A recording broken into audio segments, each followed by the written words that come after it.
Reis de Portugal, um podcast que conta as histórias, as aventuras e as conquistas dos reis portugueses.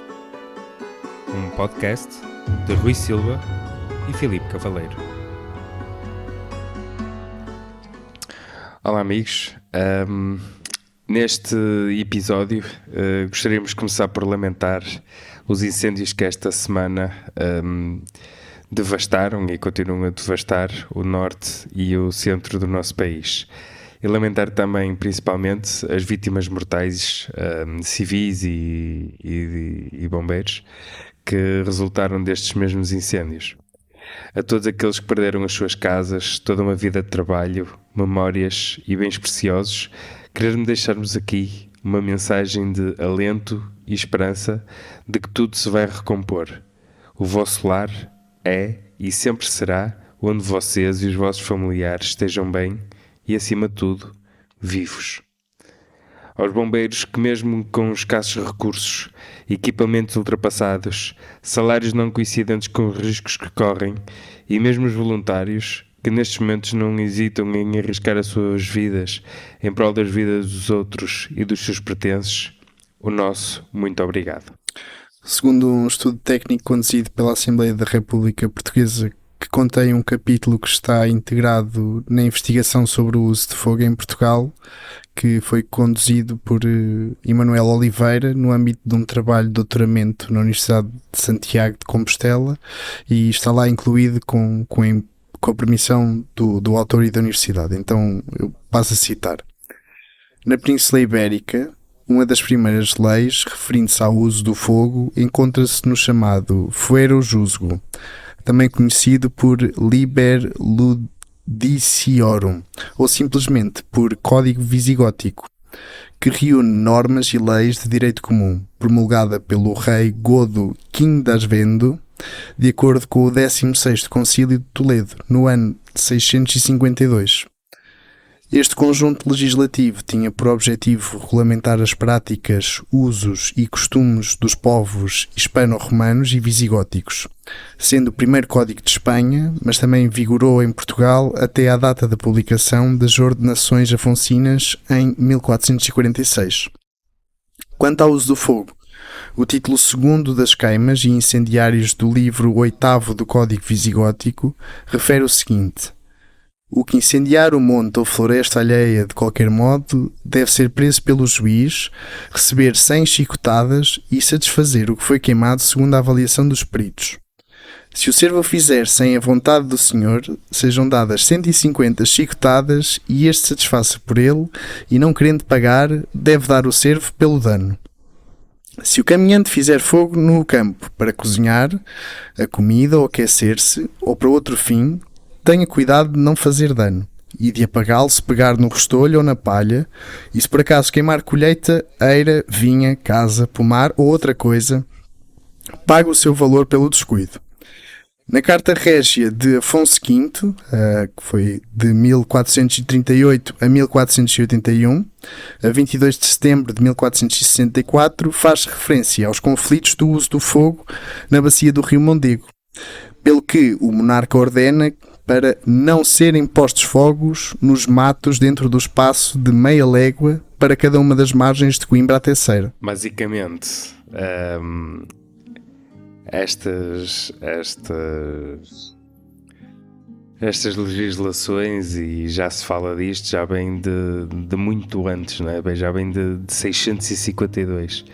E parece que ainda não aprendemos nada, ainda continuamos com mão criminosa, ainda continuamos com pessoas a insistir a fazer queimadas em pleno tempo quente, também como já vimos na televisão, que isto é hilariante de tão triste que é, tipo alguém apagar um cigarro na mata em frente à televisão enquanto os bombeiros apagam um fogo. Quer dizer, é nisto que estamos, não é? Na insistência de cultivo de eucalipto e coincidência das coincidências, ser quase tudo em áreas de minério. Mas pronto, isso já são outros 500 e vamos ao que interessa. Posto isto, hoje, como sabem, vamos falar-vos da vida e do reinado de Dom Fernando I, também conhecido como Dom Fernando o Formoso. Parece que era um homem muito bonito, que foi o 9º rei de Portugal e reinou de 1367 a 1383. O seu reinado. Que dizer do seu reinado? Foi marcado por conflitos externos e internos, bem como pelas políticas dinásticas que desencadearam uma das mais graves crises de sucessão em Portugal. Com isto, vamos falar-vos aqui um bocadinho da vida de Dom Fernando I e por onde é que se começa? Por quando morre? Não. Ah, ok. Então começamos por onde? Por onde nasceu? Exatamente. E então, Dom Fernando I nasceu a 31 de outubro de 1345. Naquela altura, festejava-se muito o Halloween. Ou não?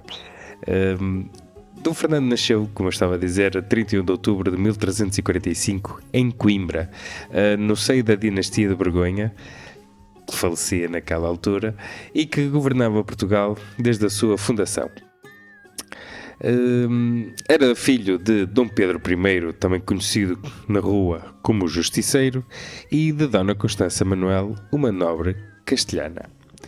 A sua mãe tinha sido uma figura envolta em polémica, não é? Por causa das intrigas que marcaram a sua chegada a Portugal e também pelo famoso romance do seu pai com Inês de Castro, que, por sua vez, tinha sido dama de companhia de Dona Constança. Sabes quem é que faz anos a 31 de outubro? Quem?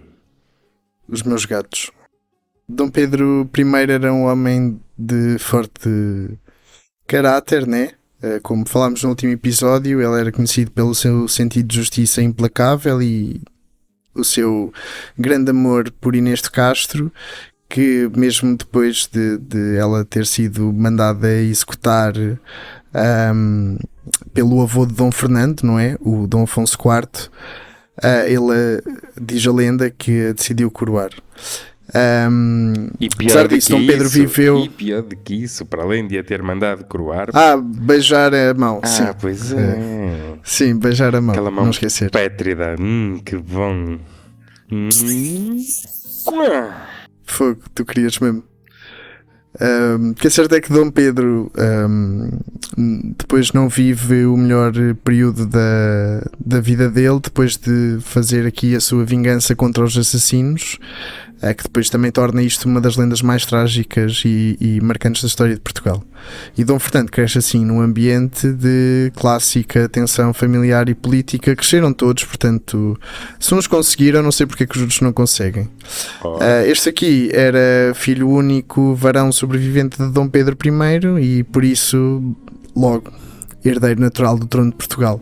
E a sua educação foi de acordo com a posição a considerá-lo como futuro rei, tanto que não haveria outra opção, sendo preparado nas artes da cavalaria, política e administração do reino.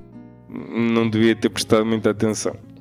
Com a morte de Dom Pedro em 1367, o que é que vocês acham que aconteceu? Meninos? Dom Fernando assumiu o trono. Muito bem, afinal estiveram atentos. O que é que andas aí a fazer? Filipe? Estou a beber água, mano. Tu não estás a ver? Não te estou a ver, pá. Então tu é que és idiota, porque estamos a fazer um podcast com câmara ligada para estarmos a olhar um para o outro e não estás a olhar para mim, meu. Pai. Eu gosto de deixar ao imaginário, Filipe, está bem? Mas pronto. Parecia que estavas aí a mexer na tua louça da Vista Alegre. Mas pronto. É uma garrafa de vidro normal de água. Da Vista Alegre? Do Espaço Casa. Aí já estamos a fazer publicidade gratuita e tudo. Tu é que começaste a falar na Vista Alegre. É mesmo. Mas pronto, pode ser que nos patrocinem. Com a morte de Dom Pedro em 1367, Dom Fernando assumiu assim o trono do nosso querido país, Portugal. Aqui Dom Fernando era um moço jovem, ainda cheio de vida nos seus 22 anos, que na altura era considerado 44, e herdou do seu pai um reino estável e próspero, como eu tinha dito também, fruto das reformas que o seu pai tinha feito até à data, que ele, apesar de justo, era um bom administrador. No entanto, este novo rei depressa revelou as suas ambições dinásticas, que basicamente iria levar a envolver-se em várias guerras, em especial contra a nossa já velha conhecida Castela. Dom Fernando era descrito como um homem atraente, o que lhe valeu o cognome de o Formoso. A sua aparência física, no entanto, foi eclipsada pelas suas decisões políticas, que foram frequentemente desastrosas para o nosso querido reino. Isto faz-me lembrar uns tanto ou quantos políticos em Portugal. A diferença é que de formosos os políticos não tinham nada, apenas mães fantásticas de quem supostamente herdaram milhões, amigos porreiraços que emprestam casas em Paris. Mas as decisões políticas eram desastrosas.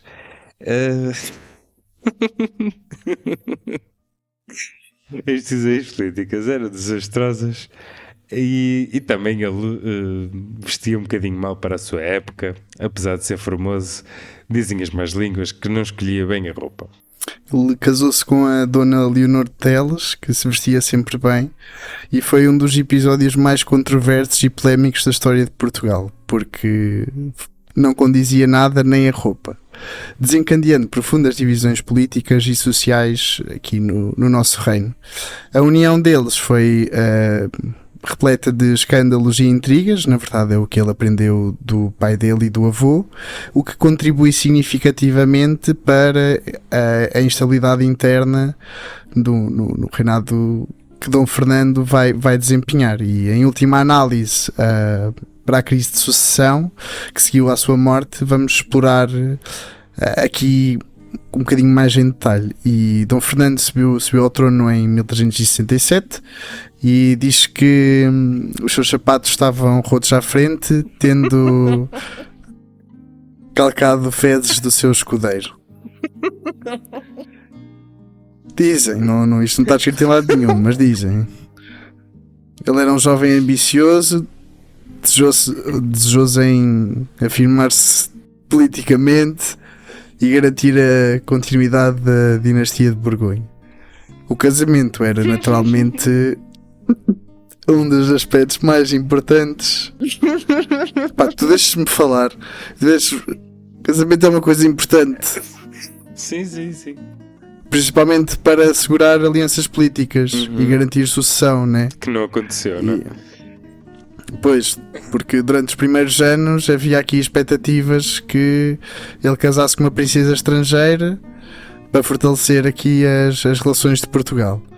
E entre as várias propostas de casamento podemos destacar um acordo que foi feito com o Real de Castela no Tratado de Alcotim em 1371, que fazia com que Dom Fernando fosse casar com a filha de Henrique II de Castela. E este casamento, embora tivesse sido prometido, nunca aconteceu, e é uma das razões pelas quais aqui existe a destruição ainda maior, uma deterioração aqui das relações entre Portugal e Castela. E foi assim neste contexto que ele conhece a Leonor de Teles de Menezes, que é uma mulher da nobreza menor, ou seja, não seria da realeza, mas que tinha um grande fascínio sobre ele, apesar dele se vestir mal, segundo o que dizem. Leonor Teles era de plebe e então não podia andar com homens como o nosso formoso Dom Fernando. Mas pronto, e quem era Leonor Teles, para além de ser da plebe? Leonor Teles nasceu por volta de 1350, pertencente de uma família de baixa nobreza portuguesa, os Teles de Menezes, que tinham ligações a famílias castelhanas. Era filha de Martim Afonso Telo de Menezes e de Aldonça Anes de Vasconcelos. A família de Leonor não estava entre as mais importantes da aristocracia portuguesa, mas tinha ligações aos ciclos da corte. Leonor era conhecida pela sua beleza, inteligência e astúcia, mas também por ser uma figura controversa. Antes de conhecer Dom Fernando, ela já estava casada com João Lourenço da Cunha, senhor de Pombeiro. Eu também, se tivesse casado com o senhor de Pombeiro, também pensava duas vezes. Este casamento foi o ponto de partida para a polémica que se seguiria. Pois é que ele sempre que acordava de manhã vestia uma roupa que era mesmo péssima. Não, isto é a brincar. Faço lá eu ideia se o Dom Fernando foi com os sapatos rotos e calcou. Pronto, nem vou repetir. Por volta de 1371, quando ele conheceu a Leonor, apaixonou-se perdidamente por ela, e não foi obstante o facto de ela ser casada, já que ele era rei, portanto ele podia só decidir que ela era a rainha dele. Então este amor foi tão intenso que Dom Fernando quis rapidamente uma maneira de dissolver o casamento de Leonor com o João Lourenço da Cunha, recorrendo ainda à intervenção papal. Pois, unexpected, plot twist, aqui a igreja a entrar com uma intervenção a favor do reino para anular a união. Eles agora davam-se bem. Agora que a dinastia, estás a ver, estava quase a acabar, eles começaram a dar bem. Claro, o que é que vocês acham que esta decisão de Dom Fernando causou? Escândalo na corte, não é? Como é lógico. E entre a população. A população também choca-se com pouco. O comportamento de Dom Fernando era visto como impróprio para um rei, especialmente porque existiam interesses dinásticos e políticos mais importantes que uma paixão pessoal. Não é que ele tivesse tido bons exemplos. Além disso, o processo de anulação do casamento de Leonor com João Lourenço foi muito apressado e considerado suspeito e, claro, levantou críticas entre os nobres e o clero. Mas, apesar disto, Dom Fernando seguiu em frente, tipo, que se lixem os outros e siga lá em frente com os meus planos. Eles terão casado em segredo, provavelmente em março de 1372, e antes de uma cerimónia pública oficializou-se o matrimónio mais tarde. Quando o casamento foi finalmente aqui trazido ao público, trazido ao povo, à nobreza e ao clero, a tudo o que não era da monarquia, a reação foi choque e desaprovação generalizada. Portanto, ninguém concordava com esta situação. Mas porquê? O que é que as pessoas têm a ver com a vida de Dom Fernando? Diz-me. Há várias razões para esse descontentamento, mas tu, já que não sabes respeitar ninguém a falar, agora quero-te ver a explicar. Não, tu estás a falar do povo que foi um choque. Se as pessoas na altura, né, se dedicassem a cuidar dos seus 28 filhos e das vacas e dos porcos, né, que viviam todos juntos na altura, se as pessoas perdessem tempo com isso, não estavam preocupados com Dom Fernando. Mas pronto, mas eu explico-te as razões para o descontentamento. Eu explico-te. Primeiro, como já referiste, e eu também, Leonor era casada. Por isso, o facto de Leonor ter sido casada anteriormente com João Lourenço da Cunha tornava o casamento com Dom Fernando já em si muito controverso. E a nobreza, como deves calcular, viu este ato como uma afronta às normas sociais e religiosas da época, meu menino. E mais, segundo, a influência de Leonor.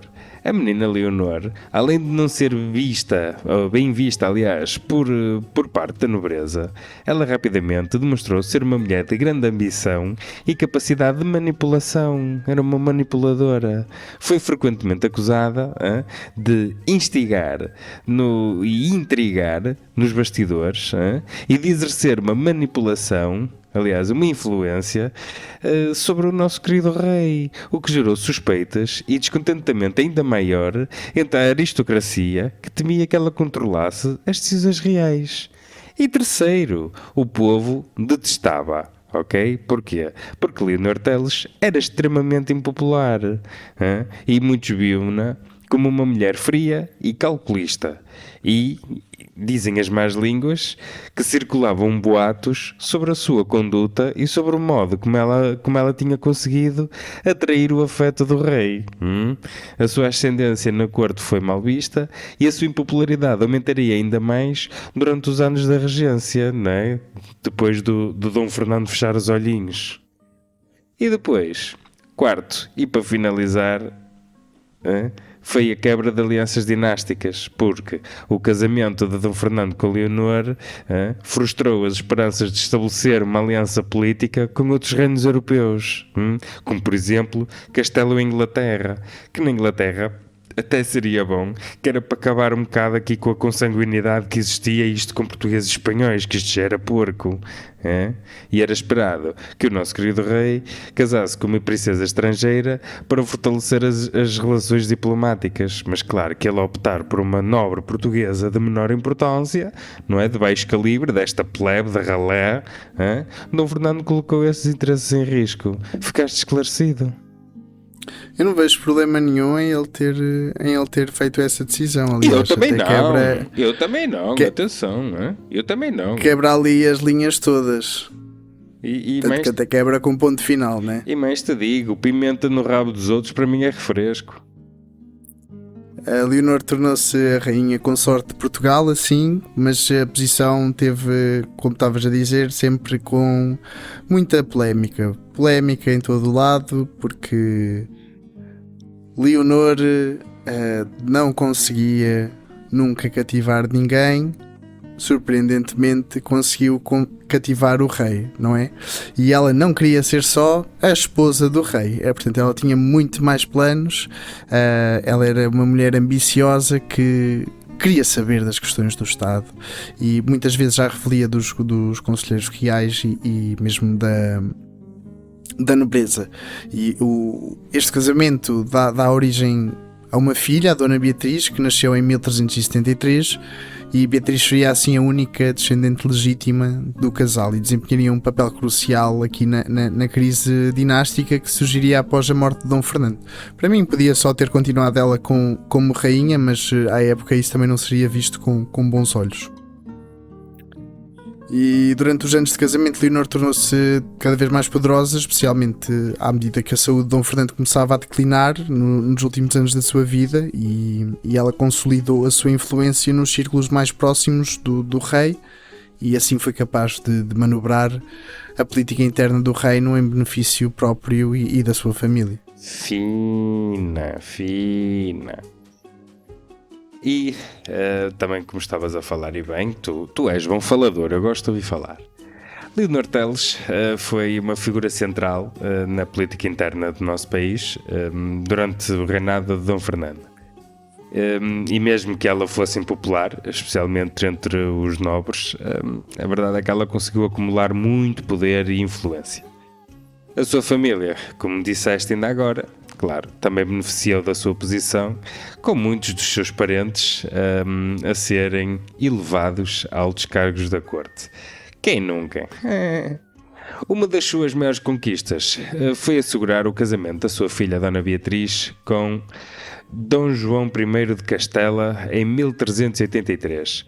Um movimento estratégico que visava garantir a sucessão e fortalecer a posição de Leonor no reino. No entanto, esta aliança acabou por desencadear uma grave crise de sucessão que se seguiria após a morte de Dom Fernando. O mal é que as guerras fernandinas foram uma série de 3 conflitos travados entre Portugal e Castela durante o reinado de Dom Fernando I de Portugal, entre os anos de 1369 e 1382. Para quem não percebeu, eu sou inocente e não fiz aqui uma pausa entre parágrafos e passei para uma situação a seguir. Ou seja, neste momento já não estamos a falar da política interna de Leonor, mas estamos a falar das guerras fernandinas. O pano de fundo destas guerras foi a pretensão de Dom Fernando ao trono de Castela após a morte do rei Pedro I de Castela, que era considerado o Cruel, em 1369 e, claro, com a subsequente ascensão de Henrique II de Trastâmara.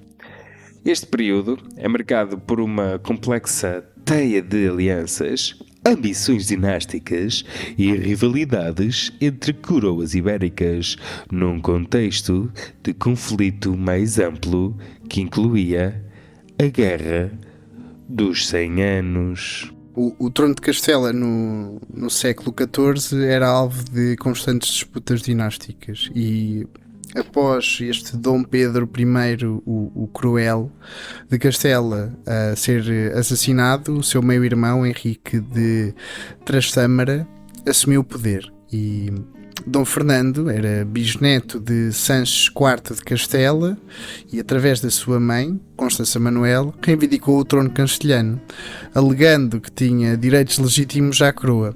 A partir deste ponto, o rei português envolveu-se numa série de conflitos com Castela que seriam conhecidos como as Guerras Fernandinas.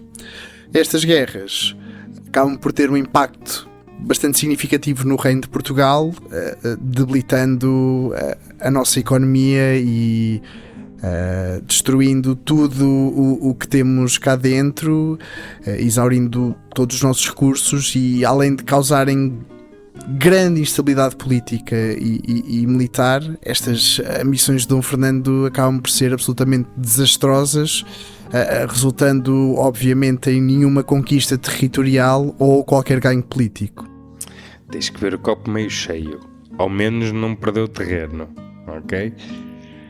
Perdeu podia ter perdido o país, mas pronto, isso já são outros 500. Tivemos perdas militares e tivemos perdas de recursos, ou seja, foi uma guerra que não precisava de ter. Ele devia ser preocupado com outras coisas. Aqui há duas ilações que eu tiro. Primeiro, provavelmente foi o grilo, né, ali no ombro dele, que foi a Dona Leonor Teles a dizer-lhe: vai, aproveita, anda seu garanhão, seu formoso, anda, ficas assim como o rei da Península Ibérica. Claro, ele ficou com ganância e pronto, ou seja, eu já incluí aqui o primeiro e o segundo ponto. Teve mais olhos que barriga e, enfim.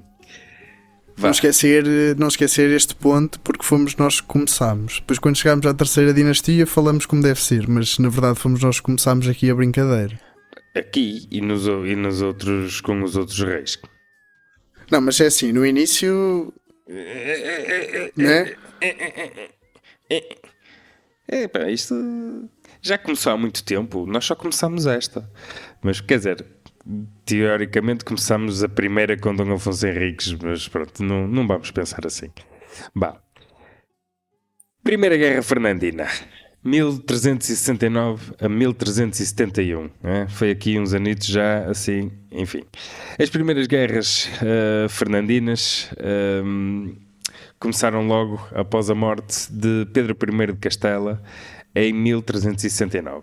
E então, o menino Dom Fernando I, ao reivindicar o trono de Castela, encontrou apoio em alguns setores da aristocracia castelhana, que se opunham à ascensão de Henrique de Trastâmara, e resultou assim neste conflito que iniciou-se no contexto da Guerra dos 100 Anos, na qual já a Inglaterra e França se confrontavam. As alianças ibéricas refletiam este conflito europeu mais amplo, não é? Com Portugal a procurar alinhar-se com a Inglaterra, que era uma tradicional adversária da França e de Castela, enquanto Castela se aproximava assim da França.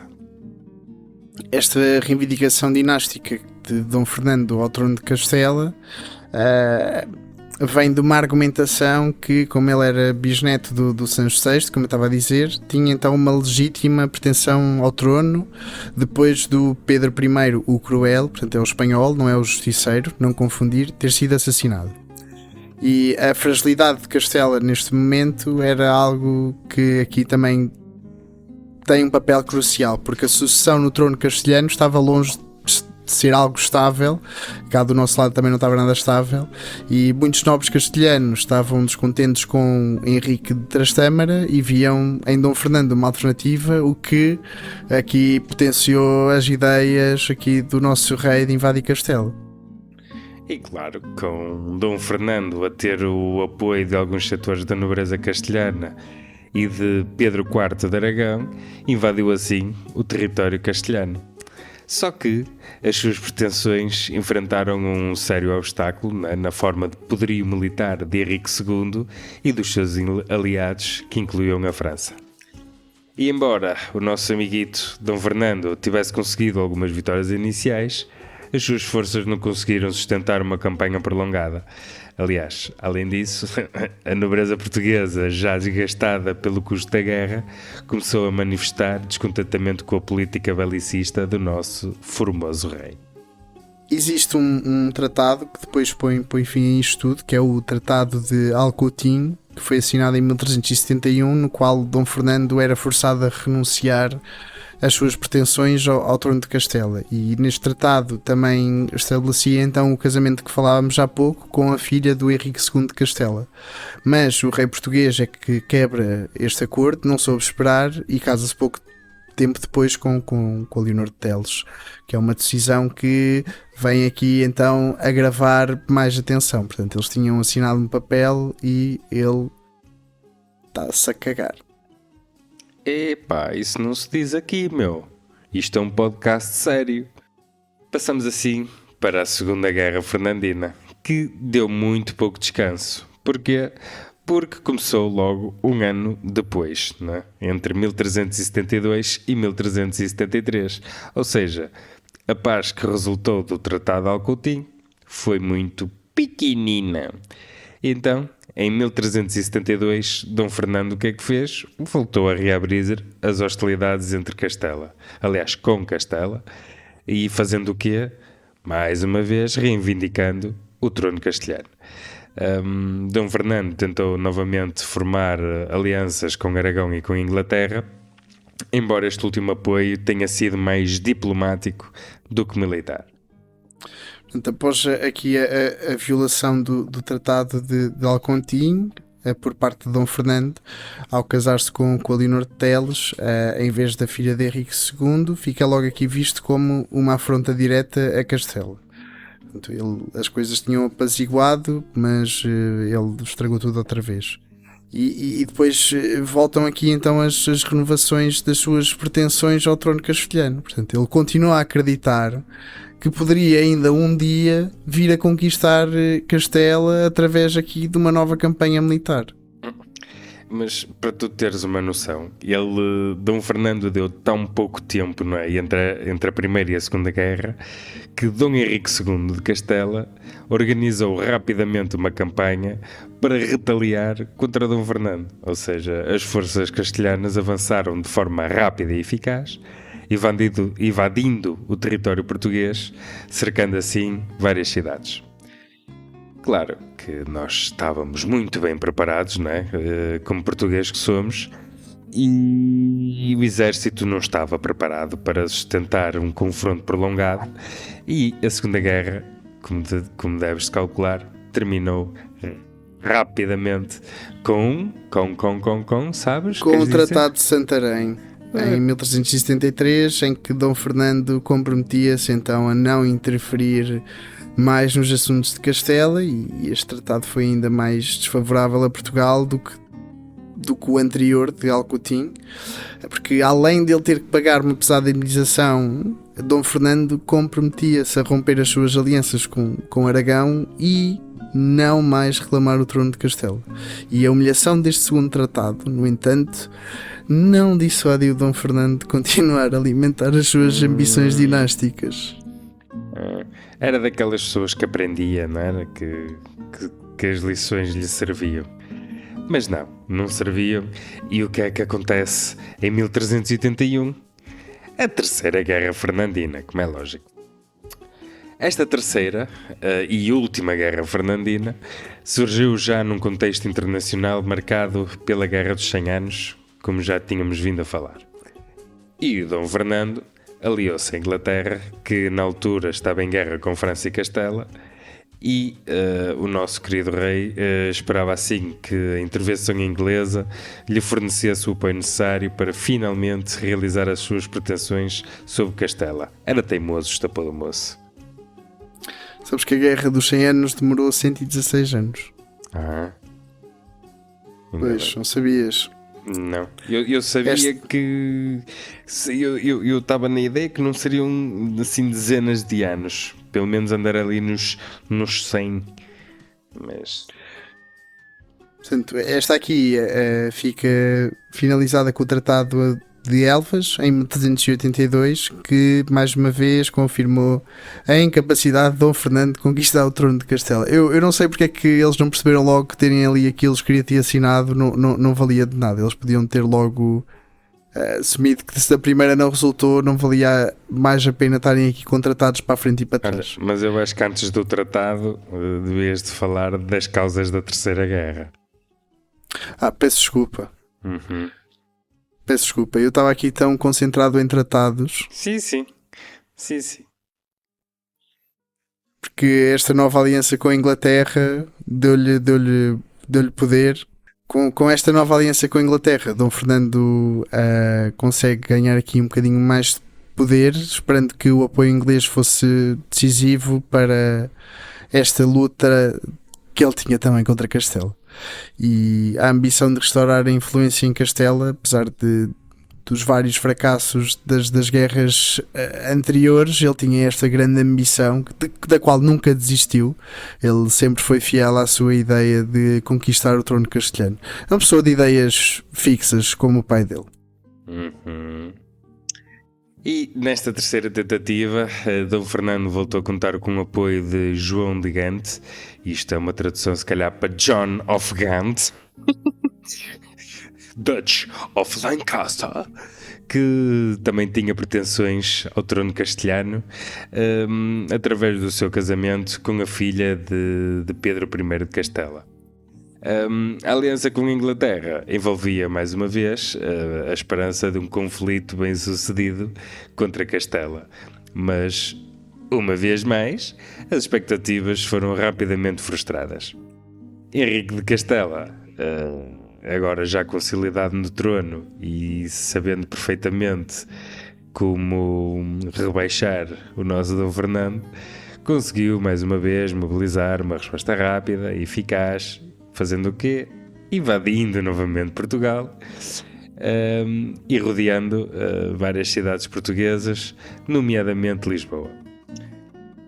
A intervenção inglesa, embora prometida, foi insuficiente e tarde demais.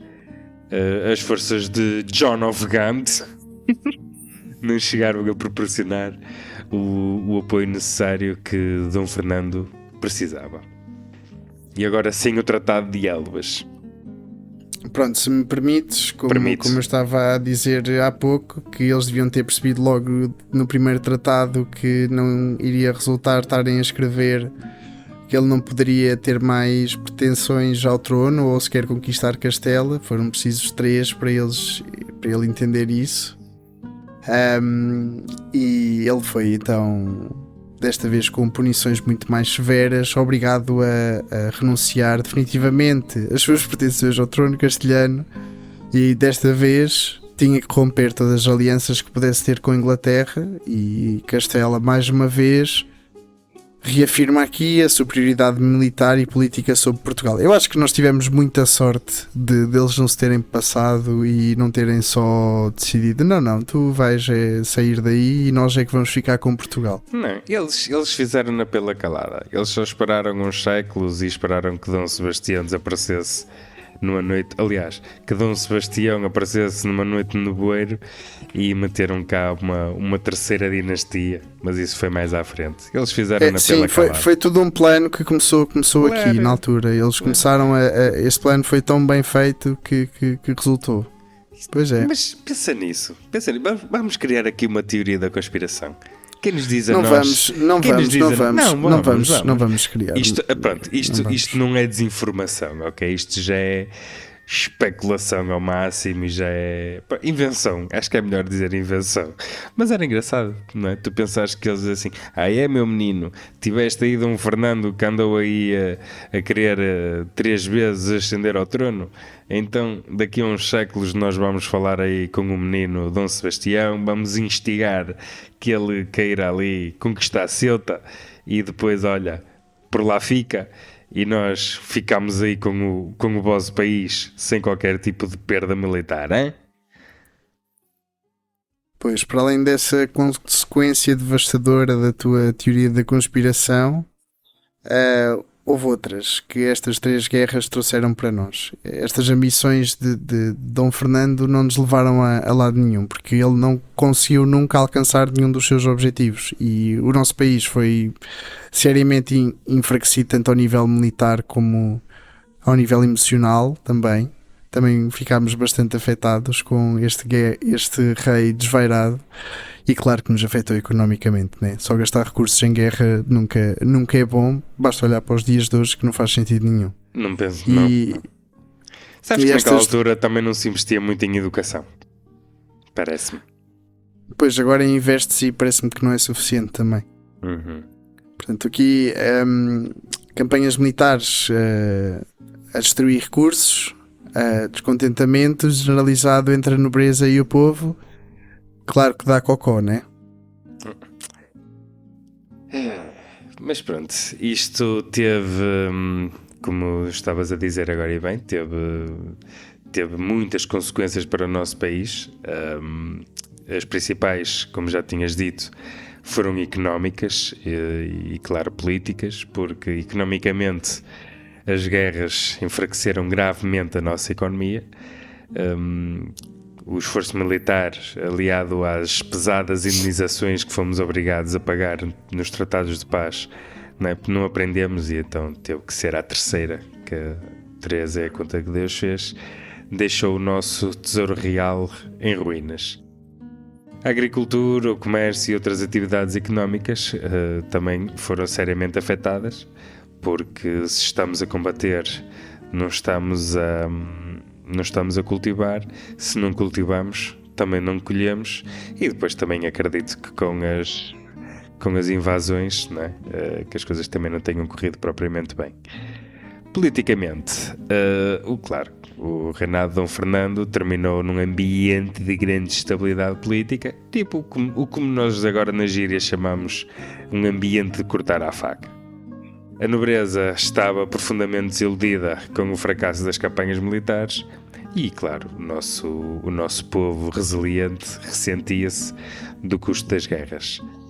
Assim, a autoridade real foi completamente enfraquecida e isso contribuiu para o caos que se veio a verificar após a morte de Dom Fernando. E é assim, as guerras fernandinas foram marcadas pela ambição desmedida de Dom Fernando, que ao querer tornar-se rei de Castela, revelou-se ser um desastroso fracasso para Portugal. E sem o apoio militar e financeiro necessário, Dom Fernando não conseguiu valer as suas pretensões e, como sempre, o povo sofreu bastante com os conflitos. As guerras enfraqueceram então a economia e a estrutura política do reino e, claro, preparou o terreno para a crise de sucessão que veio a seguir. Ele também estava preparado se fôssemos invadidos, tanto que ele fez muralhas a dar com pau. Até são conhecidas pelas muralhas fernandinas. E é um conjunto de fortificações que foram construídas durante o reinado dele, portanto, desde 1370 até 1383, que serviam para o que todas as muralhas servem, não é? Proteger cidades, neste caso as principais cidades do reino na altura. Embora as mais conhecidas sejam as de Porto e de Lisboa, existem várias e foram uma estratégia defensiva que foi utilizada aqui pelas nossas cidades mais importantes da época. E, portanto, vamos dar-vos então uma visão mais detalhada sobre as muralhas fernandinas que foram construídas em Portugal. Detalhada assim. Mas pronto.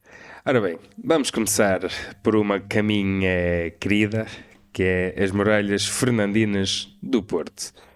Estas muralhas são provavelmente as mais famosas, pelo menos as mais faladas, e foram construídas entre 1374 e 1376. E, como a Filipe já disse, tinham o objetivo de proteger a cidade do Porto, que crescia rapidamente. Substituíram as anteriores muralhas medievais, que já não eram suficientes, e, com cerca de 3 km de extensão, englobavam grande parte do centro histórico da cidade e tinham várias portas e torres de defesa. Hoje, apenas alguns vestígios das muralhas permanecem, como o troço junto à Sé do Porto, e nas zonas da Batalha e Rua de São Sebastião. Porquê que esta muralha te é querida? Foi lá que te casaste? Não, mas como passei muito tempo na cidade do Porto e principalmente junto à Sé do Porto e à zona da Batalha, relacionei-me bastante com estas e cruzei-me bastante com estas muralhas, por isso é que me são queridas. Falavas com a muralha? Sim, tipo Floribela, só que em vez de ser com árvores, era com as muralhas. Ok. A de Lisboa foi construída para substituir as muralhas mouras, que davam ali uma afirmação da conquista cristã. Portanto, tchau mouros de vez, vamos tirar as muralhas deles também. E esta construção começou por volta de 1373 e queria, claro, proteger a cidade da expansão castelhana, né? Portanto, ele não era assim tão burro. Ele pensou, vou invadir, mas deixa-me aqui precaver-me. E a muralha envolvia grande parte da cidade medieval, incluindo as áreas da atual Alfama, Castelo e a Baixa de Lisboa. E tal como no Porto, grande parte das muralhas acaba depois por ser demolida ou integrada em novas construções, mas alguns dos fragmentos podem ainda ser vistos na área de Castelo de São Jorge e em Alfama também.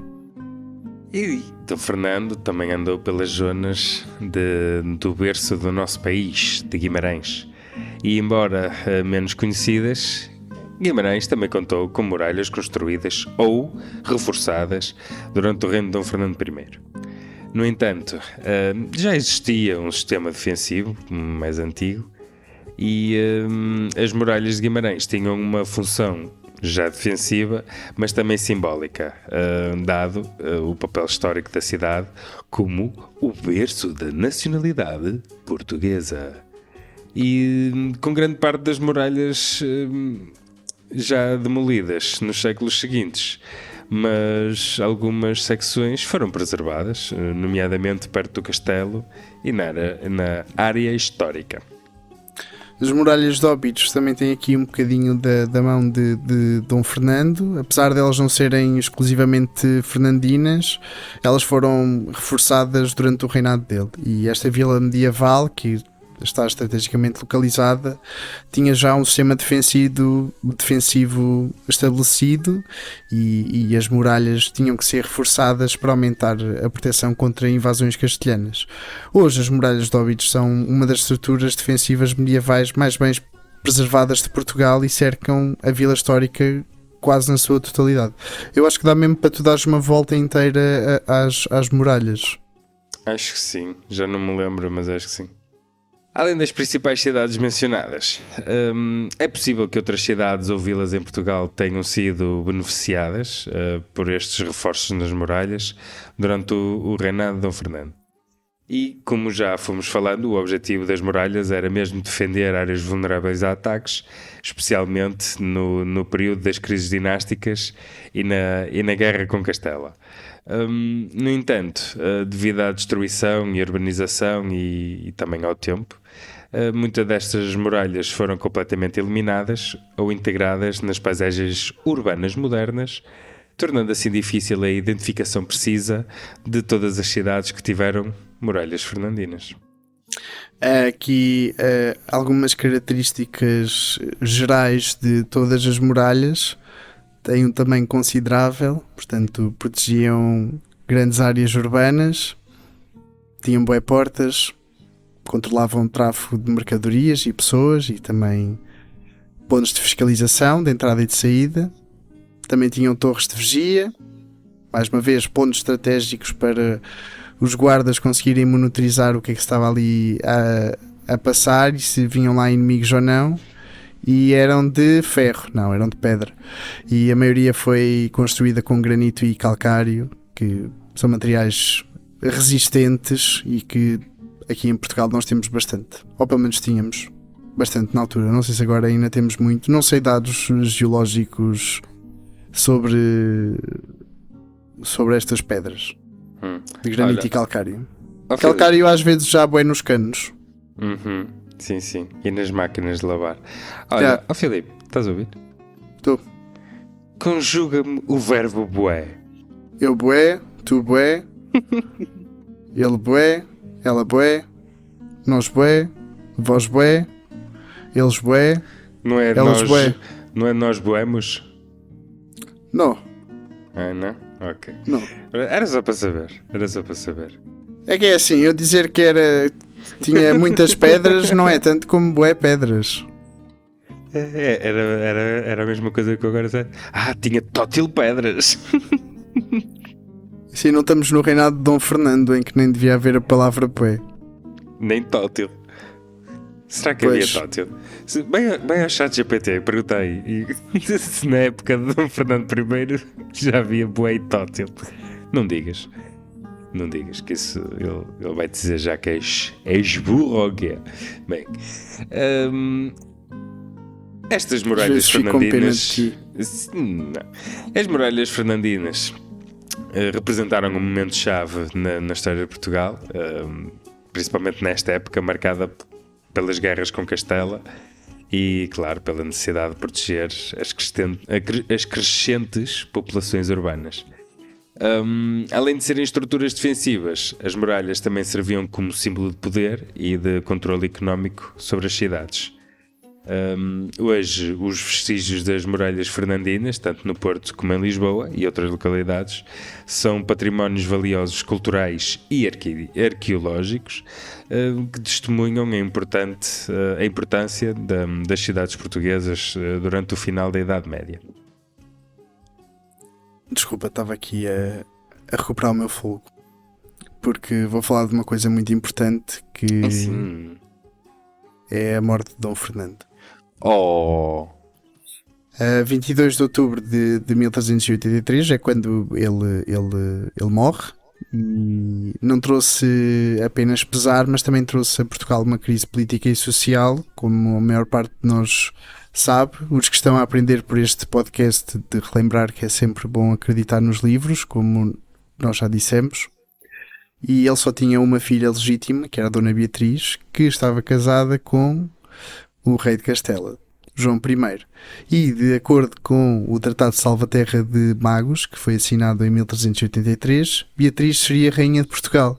Mas o reino deveria ser governado de forma independente de Castela, até que ela ou o seu filho tomassem o trono. E como a regência do reino foi entregue a Leonor Teles, aquela nossa amiga que já falámos há bocado, que era amada pelo povo todo, ou não, que pretendia desta forma manter o controle sobre Portugal durante a minoridade de qualquer futuro descendente de Beatriz e de João, a regência de Leonor, como devem calcular, foi extremamente mal recebida pela nobreza e pelo povo, que a amavam intensamente.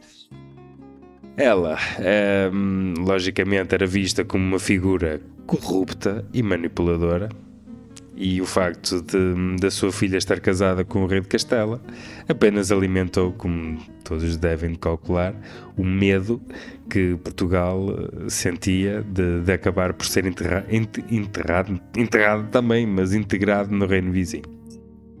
E a regência de Leonor Teles durou muito pouco tempo e acabou por ser interrompida pela revolta popular liderada por Dom João, mestre de Avis, que era meio-irmão ilegítimo de Dom Fernando.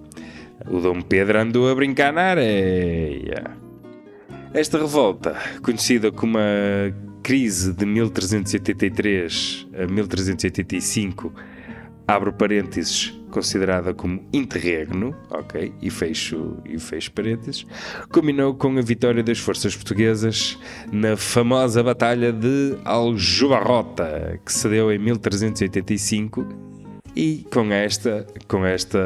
com o culminar desta vitória, deu-se a ascensão de Dom João I ao trono de Portugal, fundando assim a dinastia de Avis.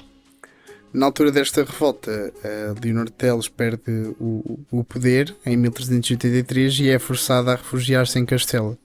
E o seu destino final foi trágico. Segundo alguns relatos, ela viveu os seus últimos anos em isolamento, longe do poder e da glória que outrora tinha alcançado, e morre em 1386 no mosteiro de Tordesilhas, em Castela, tendo caído em desgraça tanto em Portugal como no reino vizinho.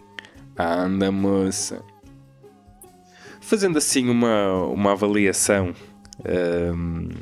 ou seja, ele, se estivesse vivo, fazia uma autoavaliação. E de certeza que depois de tudo o que aconteceu, ele ainda era menino para pedir o 19. Mas fazendo uma avaliação do reinado de Dom Fernando, foi muito baixo, muito pobre. O reinado de Dom Fernando foi um dos mais conturbados da nossa história até à data. E as suas políticas expansionistas e dinásticas falharam redondamente, e não cumprindo com os objetivos que ele pretendia, e claro, acabou por deixar o nosso reino muito, muito, muito fragilizado. Internamente, também as suas decisões, como o casamento com Leonor Teles, geraram muita instabilidade, tanto política como social, mas também, atenção, Dom Fernando também teve algumas coisas que fez bem, ok? Teve algumas coisas que fez bem. Sim, apesar de tudo, até tivemos crescimento económico aqui na via marítima. Isto já era algo que tinha sido começado pelo pai dele e conseguimos continuar a crescer aí, apesar aqui destes escândalos todos pelo meio no reinado dele. E ele também acaba depois por promulgar diversas leis que visavam melhorar aqui a administração do reino. Ele queria aumentar o reino, na verdade, até, né? Mas um bom exemplo destas leis é a lei das sesmarias, que visava combater o abandono de terras agrícolas e incentivar a produção. Apesar disto, o seu grande falhanço em garantir uma sucessão estável e a sua insistência nas guerras com Castela são muitas vezes aspectos que acabam por ser mais lembrados aqui no seu reinado do que propriamente estas poucas coisas boas, o que culmina numa grave crise de sucessão que afeta profundamente a história de Portugal. Dom Fernando foi sepultado no convento de São Francisco, em Santarém, local onde o seu segundo e último testamento deixou bem claro que seria o sítio para descansar eternamente e poder assistir, entre aspas, às consequências das suas decisões desastrosas.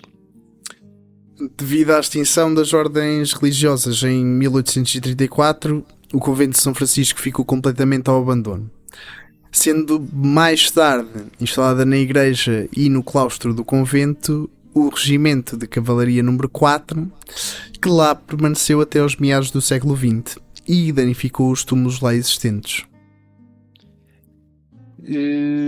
O túmulo de Dom Fernando e outros túmulos que lá estavam no convento de São Francisco acabaram por ser trasladados em 1875 para o Museu Arqueológico do Carmo, em Lisboa, a mando do arquiteto Joaquim Posidónio da Silva. Foi um bom episódio. Triste, mas foi bom. Pois, chega assim ao fim a primeira dinastia, não é? Ainda vamos falar do interregno, mas sim. Chega com este Dom Fernando, fica assim uma dinastia que muito deu ao nosso país. Mas pronto, é o que é. Sim, também já há aqui um cheirinho de padeira de Alves Barrota aí a chegar, né? Mais para a frente, ainda tens que esperar um bocadinho, mas sim. Pronto, ficamos por aqui por hoje. Sim. Queres dar a tua Estamos linga-linga no de todos os sítios Instagram, onde nós estamos? No Spotify, no Castbox e no YouTube.